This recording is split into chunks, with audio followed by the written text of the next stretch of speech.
Julie, you have been an advocate since you were a child, advocating for better labor conditions for migrant farm workers. You come from a long legacy of people who have done the same. How does that lived experience inform the way you are thinking about this election? Well, I'm really fortunate. I was raised in a movement of people who really gave their all to something bigger than themselves. I'm an organizer by birth and by training. And so I really come at this from the perspective of, being able to bring our broad coalition together. We know that in 2020, what, sent President Biden and Vice President Harris to the White House was a broad coalition of voters. They were able to garner the most votes than any previous, presidential ticket in the past. And for us, it's about really being able to re-energize that coalition, ensure that we're getting out, reaching voters where they are, really talking about the issues that are most important to them, and making sure that they know the choice that's before them right now in this election. Donald Trump, the frontrunner for the GOP nomination, now faces a third indictment, this time for election interference. How does your campaign plan to run against a thrice indicted, twice impeached former president? Well, we have a really focused campaign strategy, and we're going to stick to that. For us, it's about making sure that we are really, talking to the American people about the issues that matter most. We know that these court cases will continue to move forward and they'll take their course of action.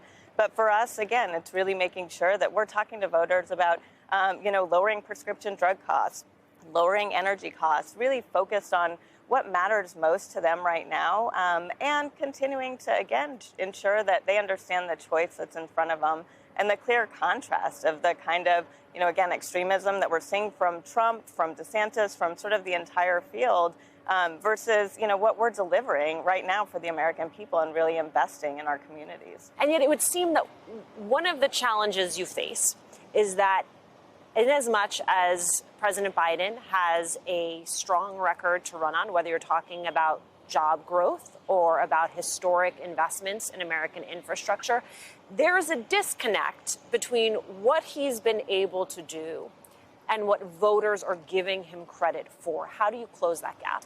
Well, I think that's why we have a campaign right now is, it's our job to make sure we are getting out and really talking to voters. And I think voters are really starting to feel the economic impacts that this administration has set forward. The president has recently talked about it in the context of Bidenomics, and we know that that's led to, as you mentioned, historic job creation, a rise in wages, increased job satisfaction amongst workers, new and emerging opportunities in a clean energy economy.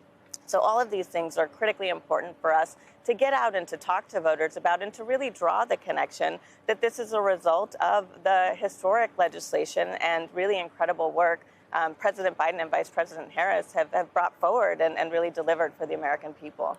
There's new reporting out this week about a meeting earlier this summer between former President Obama and President Biden. How do you plan to utilize former President Obama in this campaign? Former President Obama has been a tremendous champion and really early on, and so we're so excited to be able to have his support.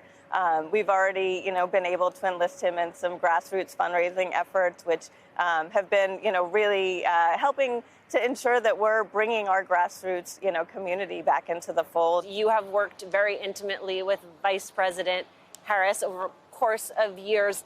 She has been out on the trail already talking about Ron DeSantis and African-American history in Florida, talking about basic bodily autonomy. What is the role you see her playing in this campaign? Her ability to meet the moment, as you mentioned, to be able to, head to Florida and to confront what is an absolutely ridiculous claim from Ron DeSantis and those that are, formulating the curriculum in Florida that somehow a brutal system of slavery had any redeeming qualities, or the fact that she was able to, head to Iowa most recently, where we're seeing more attacks on women's reproductive rights. So her ability to really meet the moment and make sure that these issues are front and center is really, I think, going to be an incredible opportunity for our campaign to ensure that her leadership continues to shine. Looking forward to the general election, you're reporting this week, Democrats concerned about an independent, no-labels presidential bid, pressing elected officials to publicly denounce a potential third-party candidate. Does the Biden campaign support those efforts? You know, again, we're focused on just really building our campaign and really building the kind of infrastructure that we know we need, from the fundraising apparatus to the kinds of endorsements to just this morning, we announced 2 new members of our fundraising team, our grassroots fundraising director and our finance directors. So we're going to really, continue to focus on the issues that matter most to voters and really, continuing to communicate. I think it's been pretty evident by a lot of the, reporting that we've seen on some of these other efforts that they're just not transparent and they're really not at the level. Let's go back to the coalition that you referenced earlier. Black, Latino, AAPI voters still support Democrats at incredibly high levels, and yet there has been talk of slippage, in part because of the levels of support from that coalition that former President Obama enjoyed during his presidency, during his elections. How are you thinking about that coalition, and is there anything different that you plan to do differently in this race than in the last? We know that it's going to take a lot to reach our voters and our coalition of voters, whether we're talking about our Latino voters that we know over-index online.